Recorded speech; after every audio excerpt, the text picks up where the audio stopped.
I recently married my longtime GF, 8 years, who I'll call Amy. Important context. While we have been together that whole time, the first 5 years were not exclusive, did not live together, and for 2 years were 1,200 miles apart, though we made regular visits. When she and I first met, we were both married but in open relationships. My wife, myself and Amy's husband were required to travel for extremely long periods of time, sometimes years, with minimal opportunities to return home, security contractors. Amy is an ER nurse. 3 months before she and I met, while her husband was home on a 6-month break, she met a local cop, and started a relationship with him. We'll call him Chris. He introduced her to some pretty extreme S&M and BDSM, which she found she deeply enjoyed. Unfortunately, it rapidly escalated past anything even remotely healthy, and became abusive. This rapidly began to destroy her marriage and family, and despite her husband giving her an ultimatum, she persisted. I was unaware of the abusive, obsessive nature of her relationship with Chris until Amy's husband told me. I had noticed that Amy was becoming increasingly erratic, but had no explanation. I broke it off with Amy. A month later she reached out saying she had realized how toxic the relationship was, that she had broken up with Chris, blocked him, and if I was interested would like to start seeing me again. I verified with her husband, then started sleeping with her again. This was still very much a booty call level of relationship at this point. From that point on, over the next 8 years, we would become closer and closer and eventually marry. However, about 4 years ago she mentions that he had reached out to her over some pictures she posted, unrelated, that they had a good conversation where he asked why she had broken it off with him, and they had both reached some closure. I noted that while I was glad for her, how could he have reached her if she blocked him? Her reply was that while she blocked his number she had forgotten to block him on IG. I let it go. A couple years ago in a conversation with her friend, I find out that during a medical emergency some years back, but after she supposedly blocked him, that it had actually been Chris that she called to take her into the ER and stay, not this friend. I confronted Amy. She said that when she told me she had a friend take her she just didn't think to explain who exactly. This has remained a very touchy subject for me, for all the reasons stated. We are also no longer in an open relationship, now that I have stopped traveling, among other reasons. We moved back to the area, in the same town that Chris was an officer in, about 2 years ago. A few months ago, just before we married, she commented that I could be less touchy about Chris now that we are getting married, and after all he had retired and moved to Florida. We are in Midwest. I asked how she knew that, and she stated that she read an article about his retirement. Because he retired as a lieutenant and the first K-9 officer, that was barely possible, but I was unconvinced and asked her point blank if she had been talking to him. She said no, point blank. A week ago, I was reading an article about Belgian melanosis, and saw an article about Chris attending the retirement ceremony for his former K-9. The ceremony was only 6 months ago, and would mean he was in the area until very recently. So I dug, and I'm good at it. Now I have all the dates, times, houses, etc., for the man. He retired 9 months ago, left for Florida right after the K-9 ceremony. But there is no mention in any article of him moving, and there wouldn't be since he moved well after retiring. So I confronted Amy, and this time she says Chris reached out to her out of the blue via text and they chatted. When asked how that was possible if he was blocked, she said he had a new number. We had a big fight, and I've spent a couple days considering what to do. Right now, I plan to confront her tonight. Even if it is true that she forgot to block him on IG, why did she have a conversation when he reached out? Even if she was confused and called him to go to the ER, why did she hide that from me for years? Even if he texted her, randomly, after years, after he moved to Florida, using a new number, why did she have a conversation and tell him that she now lives in town? My full intention is to ask for a divorce tonight. AIO? Edit. For those who've asked for more info, her husband and I are still close. Let's call him Dan. He is still working. The more to the story is that I had a really bad day that left me unable to keep traveling. As soon as I was home full time, and more to the point laid up and not earning, my wife divorced me and tried to take the money and the kids. No need for details there, but I wound up with the kids and the money all got burned on attorneys. Amy had always been the one who had to stay home, so she and I started spending a lot of time together doing life things. Dan was glad to have someone he trusted with her and their kids, and despite me being half speed he felt good having someone around to keep her from tangling with the too bad crowd. Including Chris, which should have been a bigger red flag than it was, but I still hadn't come out of that king of the hill mentality. So the change was when I stopped traveling. Amy and I started living together, her husband Dan left permanently, I adopted her kids, and my wife divorced me, lost custody, and kept traveling, though her travels are all stateside. Dan doesn't have, and at this point doesn't want, a romantic relationship with anyone. I'm sure he still has a list for finding relief, but he is allergic to any sort of permanent situation. While he would never be willing to, and I don't want to, have me adopt his kids, they were 14 meters, 10 meters, and 8F when I met them, 18 meters, 14 meters, and 12F when I came home for good, and 22 meters, 18 meters, 16F now. He has given me power of attorney on their behalf and they all call me dad. So, there's that. And yes, I'm sure there are a lot of people who judge all of us for the choices and lifestyle we've made. But we are all human, and the things required of the people called on to do the things that we do lead to a lot of compromises. We make the decisions we do based on the things we know at the moment. Hindsight is only useful when you start looking forward again. Update, September 29, 2024. First, thank you all. It seems pretty shallow, but the validation and criticism I've gotten from the original post really helped me externalize and get some perspective. Also, some of you all are hilarious, some of you are compassionate and thoughtful, and others made me appreciate that no matter how stupid I get, somebody will find a way to outdo me. Leading with the headline, I had the conversation, I told her I am divorcing her, it went as badly as expected. She and Chris have not been physical, but we got to the heart of the reason she has been in touch with him. I am exhausted, but feel like I have some clarity of mind and purpose I have lacked for quite some time. I'll probably feel more chatty tomorrow, but for now that's what I have. Edit, more coherent update now that I've slept on it. In another reply in the thread below I have my take on what she told me, and her reasons, and I won't repeat it all. And yes, this is my opinion and what I choose to put on here, and I'm sure if she were on here she would have some reason to explain how none of it is her fault. Thinking about it, the pattern is clear. She even said as much herself, but we don't always hear what we don't want to hear. All of her relationships have come through our professional community in some capacity or another. She is attracted to the men in it, and the lifestyle, or at least this version of it. She married Dan because he's exciting and dangerous, and mostly absent. She got to have the money, the kids, an exciting husband, near total independence because he was only home maybe 3 or 4 weeks a year, and because of the circumstances she could also sleep around freely, so did Dan, to be clear. This was fine until Dan spent an extended period of time at home. There was a lot said there about how unfair, unreasonable it is when one of us comes back home with zero idea of how things work, or why, and start acting as if our opinion of what home life should or should not look like needs to be followed. I get that, actually. Long story short, she was never and is not now interested in a normal marriage. She wants and enjoys the lifestyle she had, first with Dan and then with me. It ended with Dan when he came home and tried to play house. It ended with me when I came home long term and tried to do the same thing. For that matter, that's what ended my marriage with my first wife, me coming home and acting like I owned the place rather than an occasional visitor. Amy did enjoy the more normal life with me but also wants the old excitement. She wants to have her cake and eat it too. So she reached back out to Chris because she did like what they did until Chris went too far and Dan was about to leave home again, leaving her alone with Chris around. Bonus excitement for her at the time because she got to literally watch me confront Chris at our home and send him away. But things have changed since then and the new circumstances mean she can hook up with Chris and do much more extreme things than she does with me while also having me at the house to keep Chris in check. Only catch is that it's no longer on the up and up, so she and Chris would have to sneak around. Maybe that made it more exciting? Almost works, but I clue in and realize they are in contact and unravel the whole thing before they have an opportunity to act on it. More, Chris definitely scratches a sexual itch than Dan and I did, do not. Dan and I are similar in that we can and do enjoy some level of BDSM, etc., but as it escalates it becomes much too similar to work things we don't want within a million miles of our homes.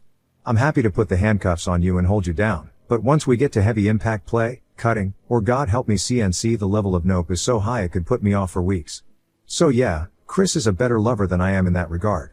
More, alcoholism. I know my short reply last night while tired was pretty ugly. Yes, there is truth there, but no, it isn't that simple.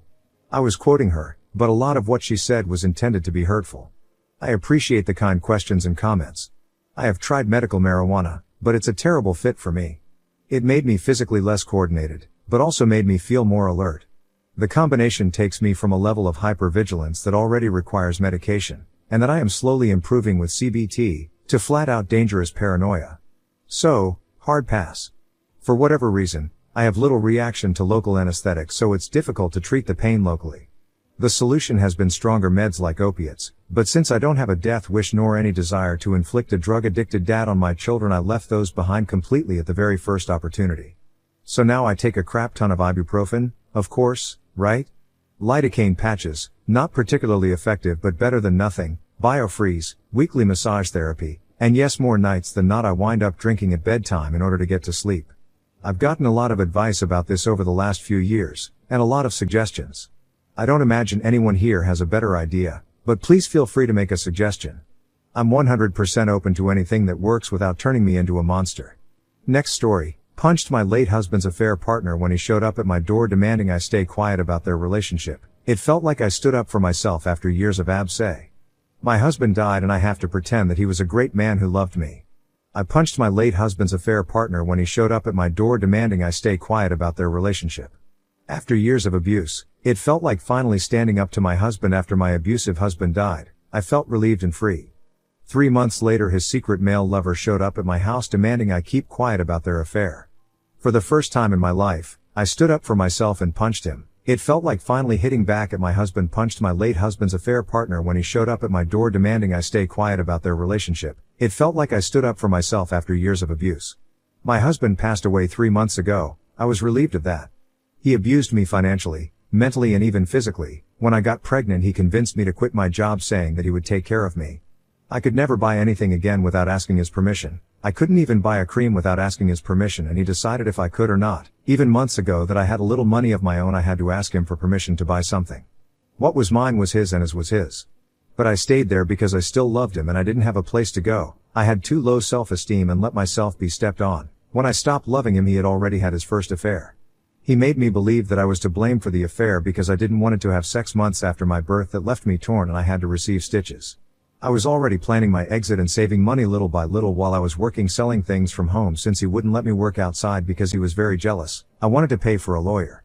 He was having another affair with a friend of his which luckily kept him busier and I didn't care anymore that he didn't pay attention to me. I wanted him to stay as far away as possible. I knew that man and he knew me. I could have made a big fuss but I didn't. I kept quiet planning my way out while he and that man slept together in secret. I only felt disgusted by my husband, nothing more. But my husband died in a way I never would have expected.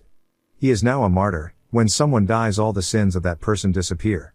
Because that's what even my family thinks. Those who knew about his affair and how he manipulated me are now talking about how good man he was and we shouldn't insult someone who's dead. Everyone around me talks about how beautiful our relationship was. His family talks about what a great man he was and how always he focused on giving everything to me and our kid. His affair partner hugged me at the funeral saying that my husband loved me. His friends told me what a great person he was.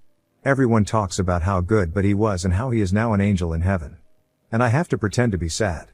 The day he died I cried a lot but not out of sadness. I cried with relief and I felt free. It would have taken me too many years to save to pay for lawyers with my little store without him realizing that I was keeping money in secret. He would have kept everything. He would have made my life a hell and I know it because he had told me so every time I stood for myself. But now I have the house. I have everything. I have the monthly money for being a widow. I have my children totally with me. I have started the psychologist. Everyone thinks that I do it to cope with my grief but no, it is to overcome the abuse I suffered from him. It was really hard to pretend being sad in the funeral but I did it for my child. I did it because now everything is over and I'm free. If I made a fuss, my ex-mill would have done something so that I wouldn't keep anything. They were just like him.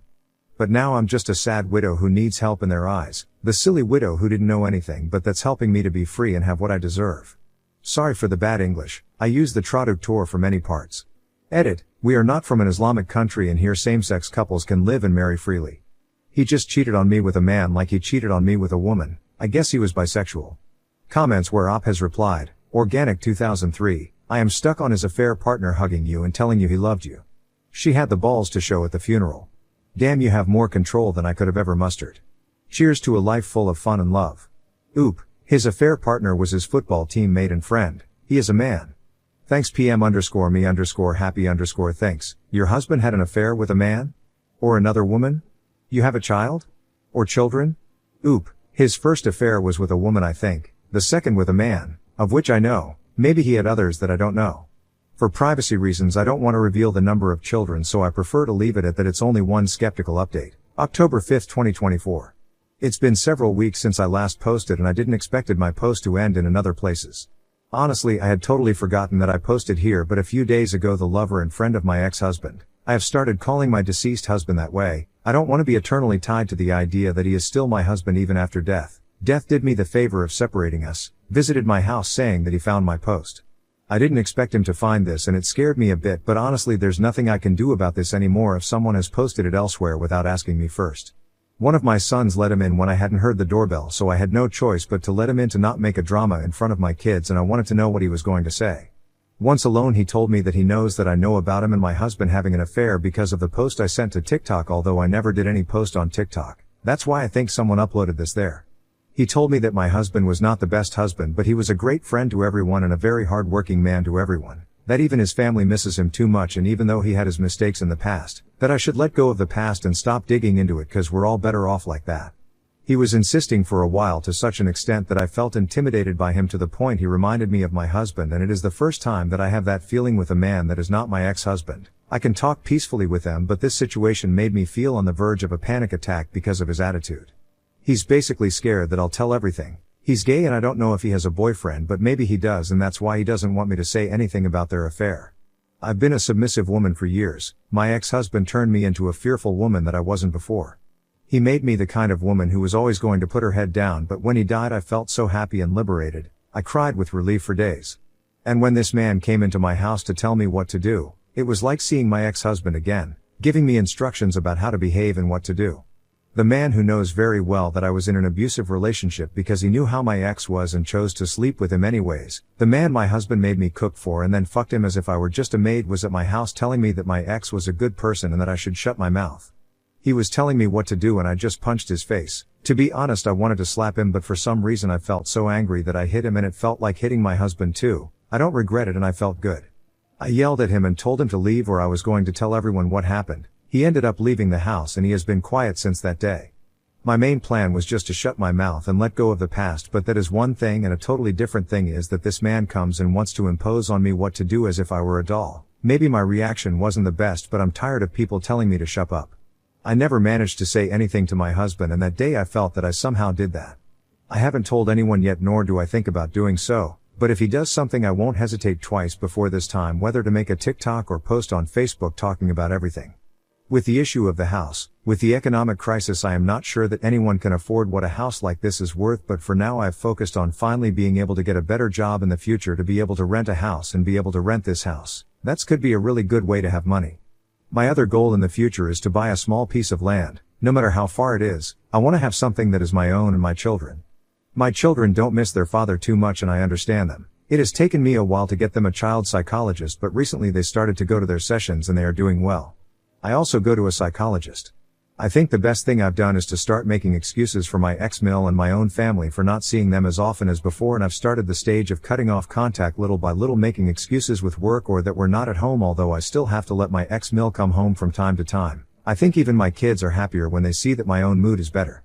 I doubt that many people are interested in this, but thank you for the messages I received. Although many do not understand that cultures and laws are different, and here buying a house or moving to the other side of a country in a month of impossible for many. Comments where Op has replied, llama_48,213, the audacity. He thinks you are still the maid. Good for you for showing your strength and sending him on his way. The nerve. I would strongly advise you to coach your children to not allow anyone in that house. Not just for AP if he returns. This includes the family you plan to distance yourself from. Oop, yes, they know that they should not open the door to strangers, but they open the door to people they know because my ex-husband always sent them to open the door for him. Skeptical, I have begun to explain to them that they should not open the door to anyone without telling me first, and now I leave everything with a lock and key.